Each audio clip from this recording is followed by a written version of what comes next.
if I were to think about it, a regret a baby might have is like shitting themselves while they're sleeping. It's like, wow, I stink. Now I'm going to scream until someone cleans me because I can't do it myself because I'm a baby. So,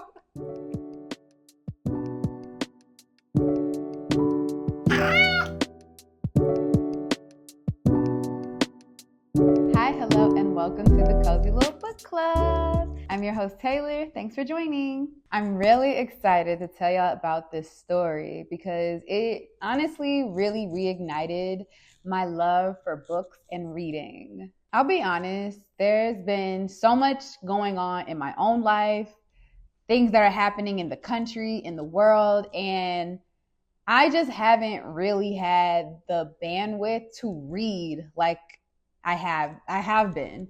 And reading was a way for me to take a breath, slow down, and focus on the story. And I just feel like with everything that's been going on, I haven't really been able to do that.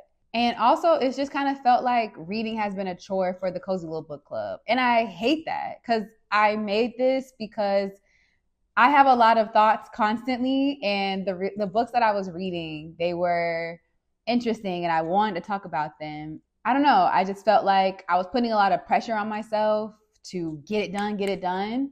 And it just kind of made reading feel like a chore. And reading was starting to not be as fun for me.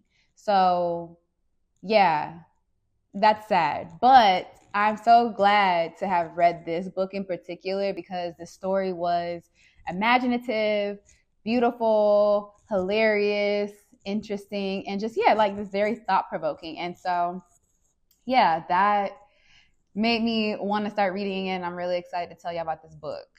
That was really long. So, yeah. So the story that I'm talking about today is The Midnight Library by Matt Haig.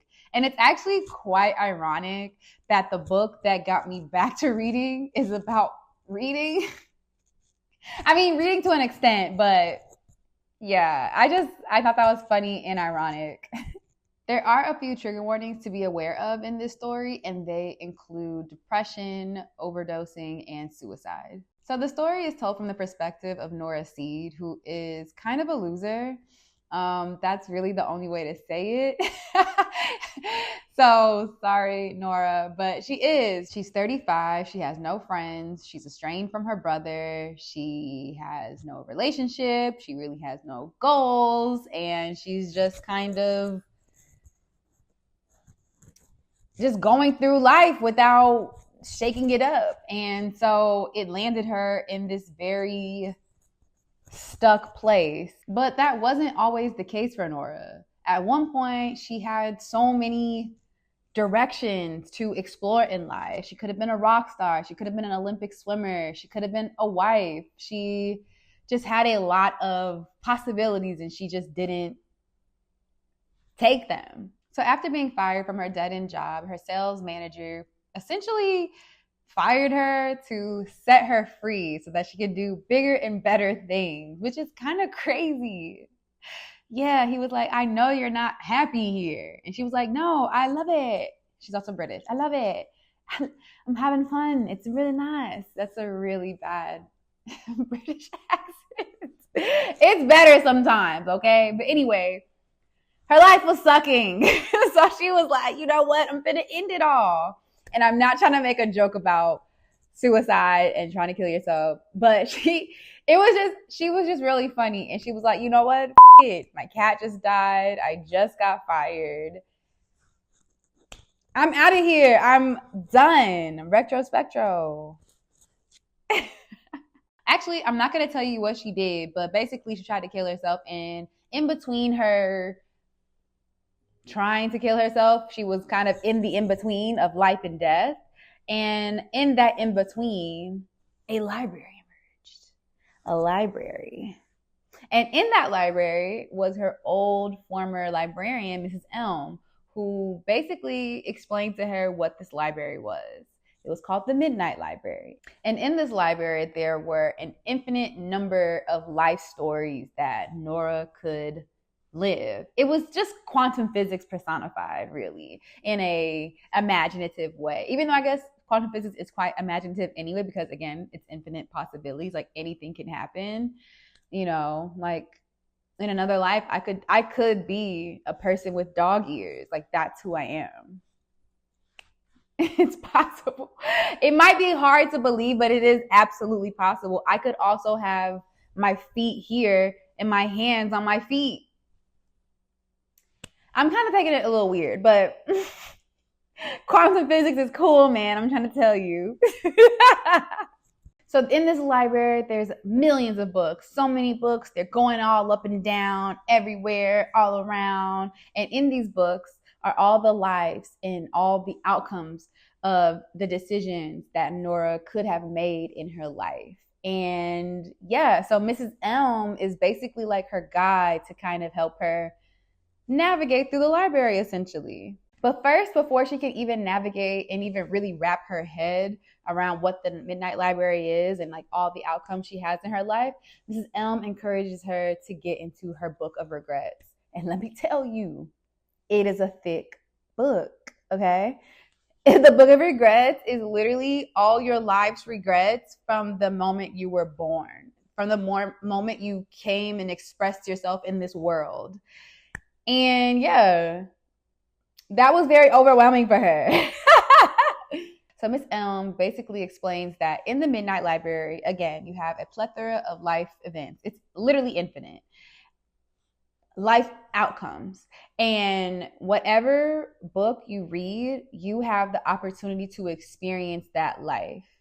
Maybe you decided to go left instead of right on a road and you ended up being a part of a circus troupe, or maybe you decided to continue swimming and you became an athlete, an Olympic athlete, So the rules are you can go to any life and experience it, but the moment you start to feel disappointment or unhappy, you can come back to that, like come back to the Midnight Library and try another life. But if you are in a life that you really truly enjoy, you can stay there and continue on from there. It's pretty cool, very freaking trippy, but very cool. Most of the story is about the outcomes. I won't go into all of the possibilities that she explored, but needless to say, this infinite number of outcomes really put a lot of things into perspective for her. And yeah, that had a lasting effect on her. And not only did it have a lasting effect on her, it really just kind of put into perspective like, hey, my life actually doesn't suck. I just have to have the will to live. And one of the things that Mrs. Elm kept saying is that in order to learn, you have to live. And that was like not even that profound. It's like, when you know things, but like the way it's delivered, it just kind of hits a little bit differently. Like that's how I felt.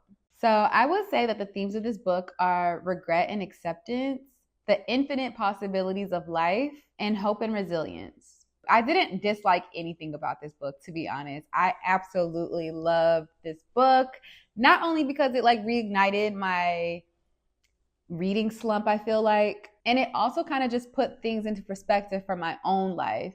But also, Nora was actually really funny. Like, I think a lot of people, when they're sad, resort to humor. Maybe not a lot of people, but I know it's like a thing. Think about some of the greatest comedians being absolutely gutted. You know what I mean? Like, just sad and despair and depressed. But Nora was just very entertaining. She was funny and yeah. But I think some of the things that were funny to me were just her self-pity. She just had a lot of self-pity and sadness surrounding her. And I don't think that that's necessarily funny. I just think that the way it was written was kind of funny to me. But yeah, Nora was funny as hell. Like, sure, her life actually did suck a lot, but that was because of how she went about her life.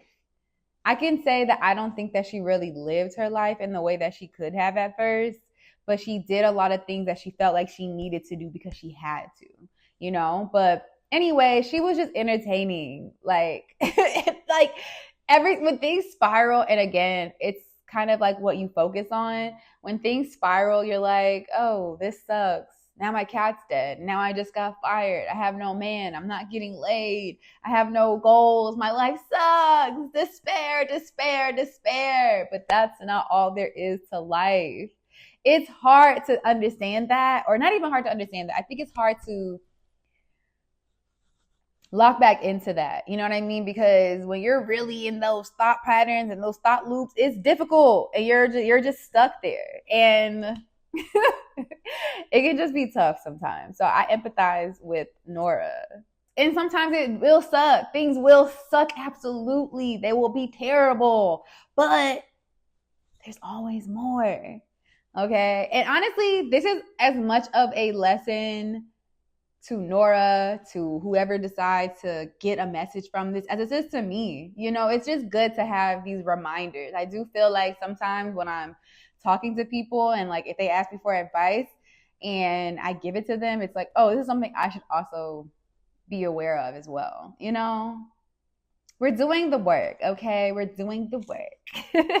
I think sometimes when things aren't going well for ourselves, it's just really easy to get into a loop of here's where things went wrong. And I don't want to subscribe to that. It's so easy to get caught up in that, like a whirlpool of just sadness, and you're just spinning around, and then you just just imagine it like going into the sink, like, you know, like I'm obviously a human. Obviously. I'm obviously a human and I make mistakes, and there's been times where I'm like, well, if I didn't do that, then I could have done this. Or if I made this decision, I could have did that. But that is just so dumb because you can't rewind life. And not only is it dumb, it's just draining.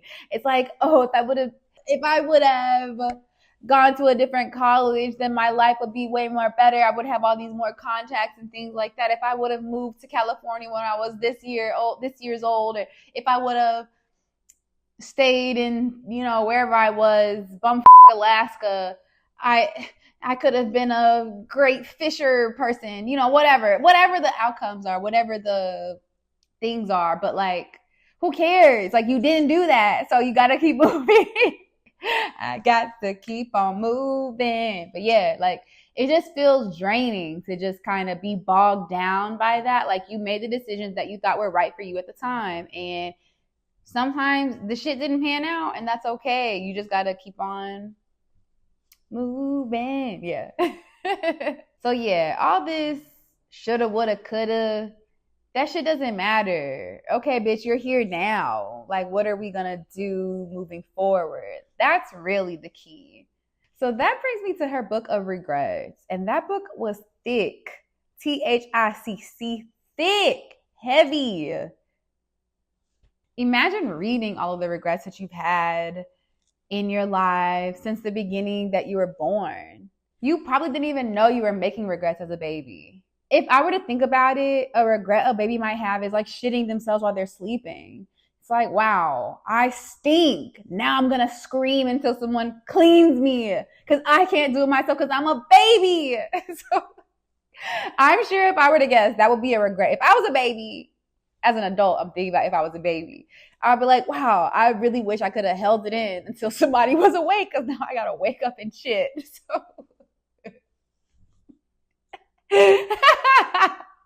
But they're also just babies. So obviously they're just babies. So they're just trying to learn and understand the world. And I could really go on a whole rant about how scary it is to just be in this little womb. And then bam, you wake up and you on these goddamn big ass lights, all these giant people looking at you down above you. You know what I'm saying? Like it's probably terrifying to be a baby at first.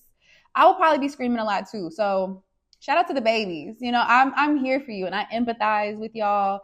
And one day I'll have a baby and I'm going to hope that when I'm looking down at it, it doesn't get scared.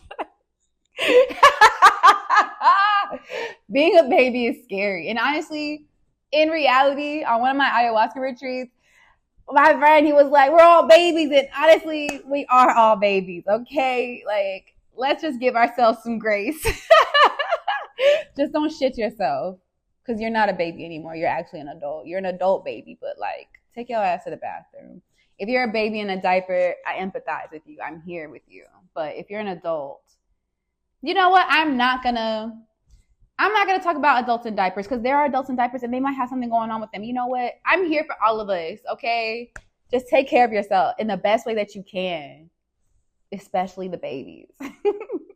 Anyway, I recently just had a really enlightening trip that really put a lot of things into perspective from my own life. And it made me think about Nora too. So I said I wasn't going to go into all the lives that Nora experienced, but I will go into the very first one. So the first life that Nora wanted to experience was the one with her ex-fiance. She basically wanted to see what life would be like if she did go on with the wedding. But basically, he ended up cheating on her and a few times and being an alcoholic. And so for me, when I read that, the first thing I thought of was like, okay, there's a reason that you broke up with somebody, or even if it's not like a romantic relationship, there's a reason that you end things with people, right? Subconsciously, you might not have the answer, and I understand we are humans. Sometimes we get lonely. I get so lonely. But yeah, we get lonely. And we want to go back to things that may feel familiar and comfortable for us. But sometimes those things are not meant for us. They are meant for a season. And when you get out of it, you should stay out of it. Like 93% of the time. Like sometimes spinning the block works. Like don't get me wrong. That's not the case for everyone. But more often than not,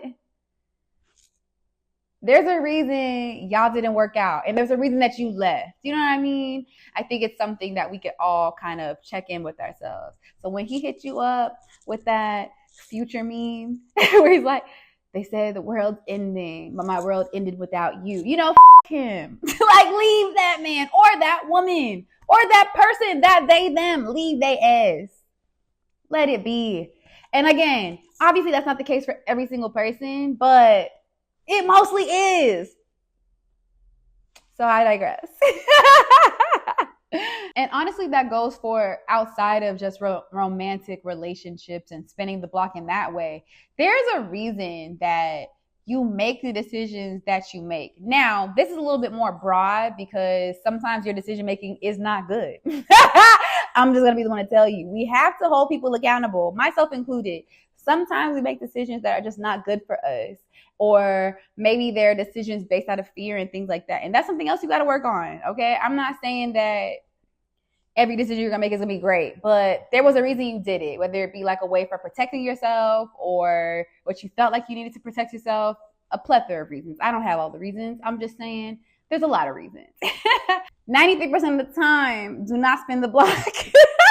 And there's a reason you make your decision. So think about that and remember that, okay? And then if you make a decision that was kind of harmful to you, think about why. You know what I mean? Like, say you wanted to be a pilot, but you were just afraid of failing. You should just try that. You know what I'm saying? You could always come back and try to be a pilot again. You always want to be a pilot. You love being in the air. But I just don't think I'll make it. Give it a try. Let's see if it'll make it or not. You know what I'm saying? Like, so I just urge you to just think about that before spiraling out about something that you made a decision to that worked for you at the time. Just think about it. So one thing that I really love, and probably like the biggest thing that I love about quantum physics, is the great perspective shift, right? Like there are absolutely infinite possibilities and outcomes for your life. I cannot stress that enough. And I know that sounds like kind of woo-woo, but that is real. Like all the decisions you made have led up to where you are now. And that might feel daunting, sad, amazing, however you take that. But just realize that, yeah, like there are a lot of possibilities, okay? Like you can do anything truly. Sometimes we get caught up in the expectations that others have for us, and sometimes we compare ourselves and our lives to others. And you know what they say, comparison is the thief of joy. So ultimately, you decide how you want to live your life. Your life is your life. It is okay to take some advice and consider it, but you are the only one to make decisions for yourself. Again, free will, baby. You can do whatever you want. Okay? You can do whatever you want. If you want to be a terrible person, you absolutely can. If you want to be a little angel like me, you absolutely can. Ultimately, we make the decisions for our lives. That is our power. How we choose to live our lives and make the decisions that get us there is absolutely our power and a privilege, to be honest. We have privileges to do that. And that may sound selfish, and honestly, so what? That's okay, because we ultimately have to live with the decisions that we make or the decisions we don't make. You have to live with that. So be selfish. Just, do what you gotta do for yourself.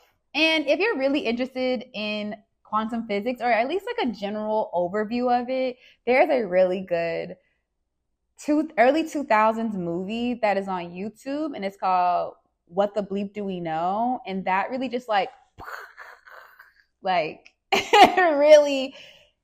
it just really had me thinking about things a lot differently. And that I watched it in 2020 during the pandemic. I think a lot of people had a lot of perspective shifts during the pandemic anyway, but yeah, it was a really insightful watch, and I hope that if you do watch it, you get something from it, and a positive thing. I don't think there's anything negative you can get from them, but I don't know. It's your perspective is your reality. So there's that.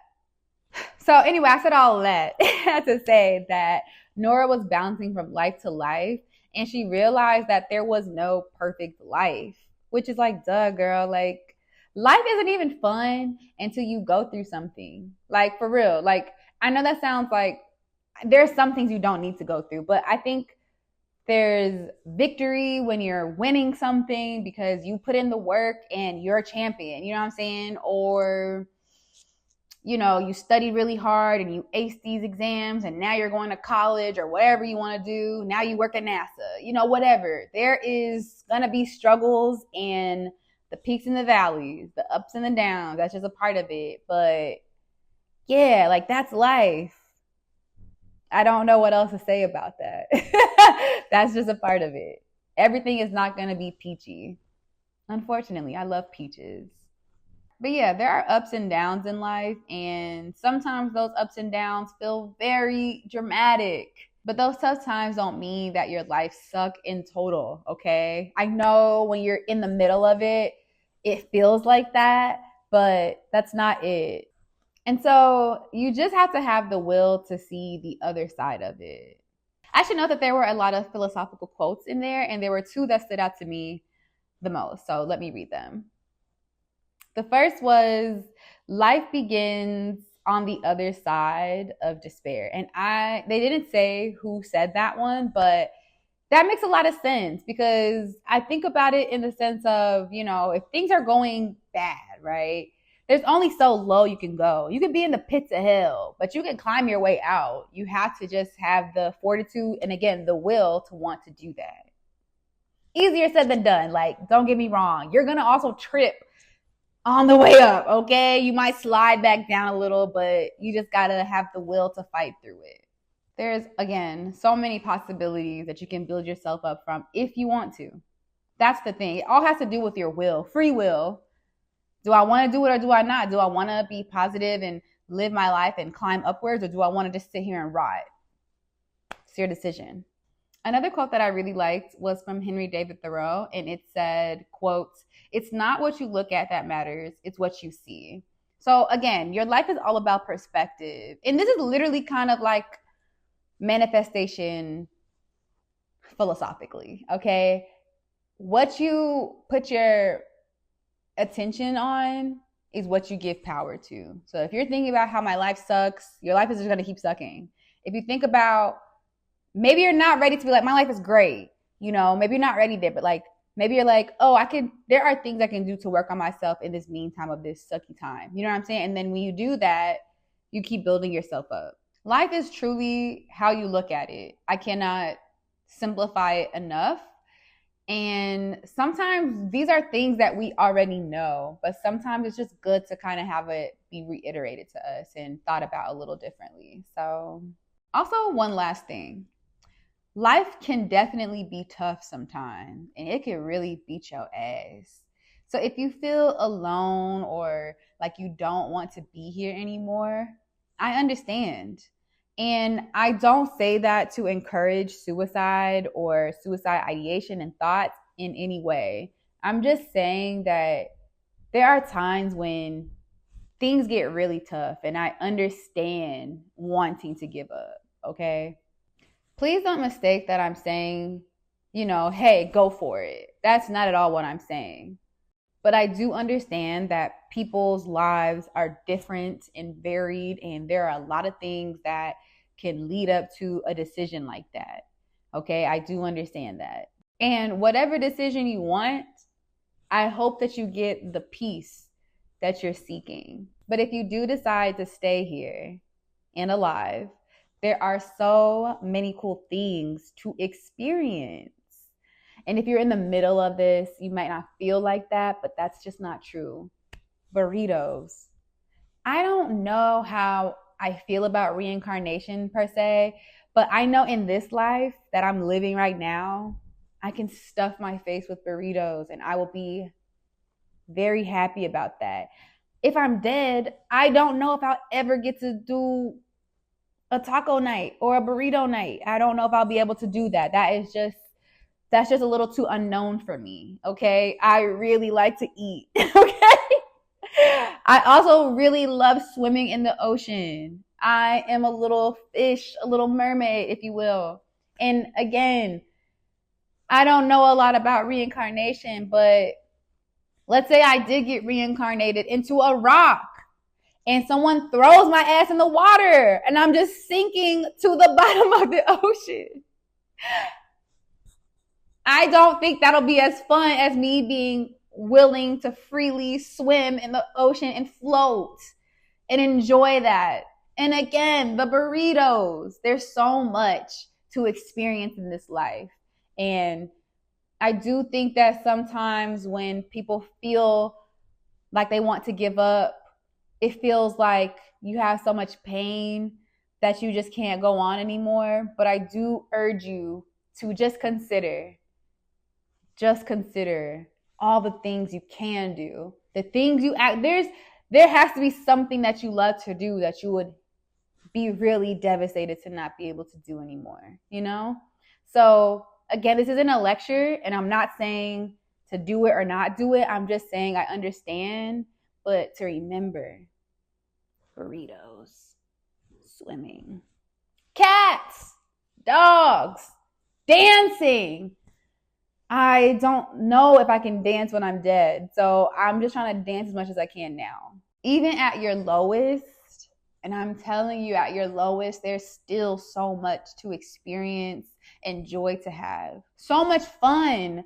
I think we get bogged down because we live in a society, that we have to work and strive and grind, and I just don't believe that. There's a lot of whimsy and wonderful things to experience. And there are bad things that are happening constantly, but there's just so much fun to be had. So I want you to think about that. Sure, there are a lot of things that we literally cannot control, but what you can control is how you react to life and how you respond to it.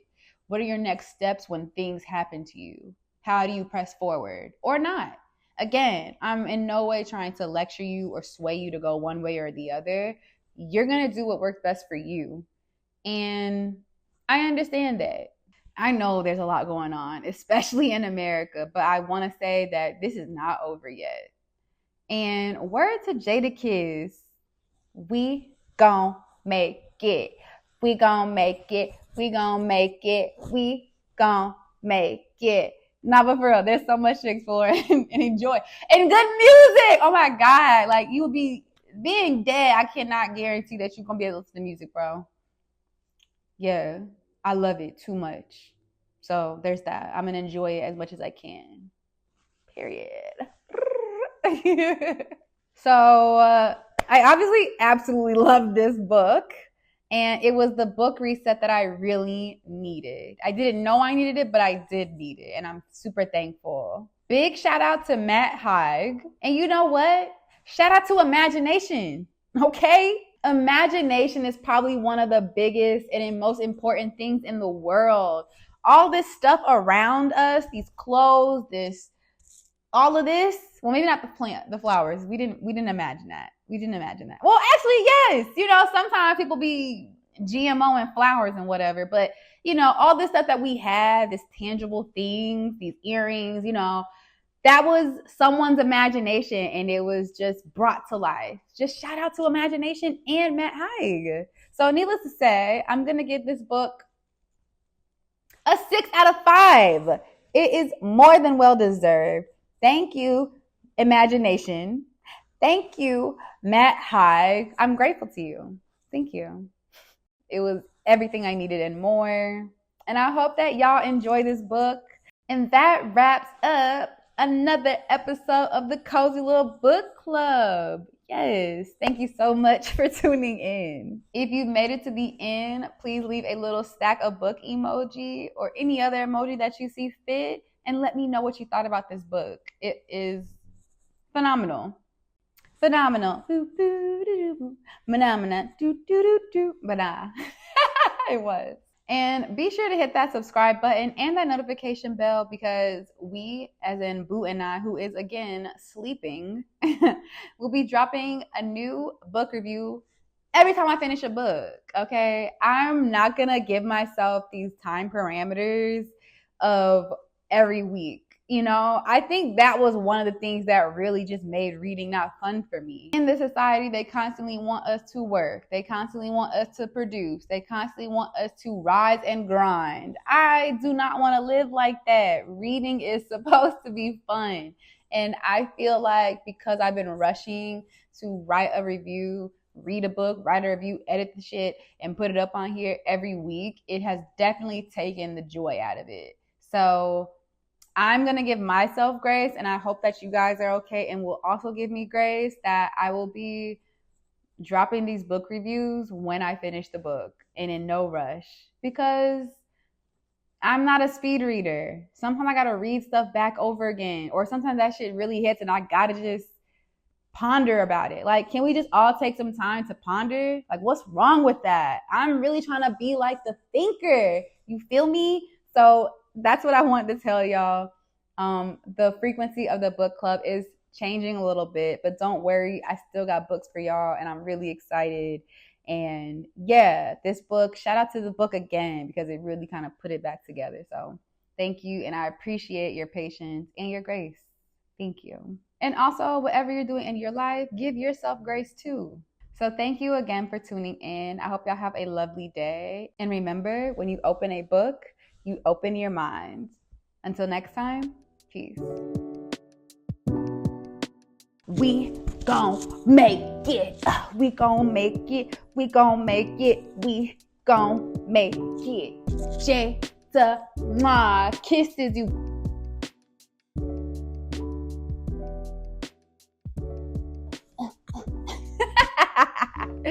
Yes. Y'all like my little jacket, my little hat? This is not a hat. Y'all like my shirt? It's a pothead Tony the Tiger. Tony the Tiger is fried, bro. Look at him. Yeah, that's how I be.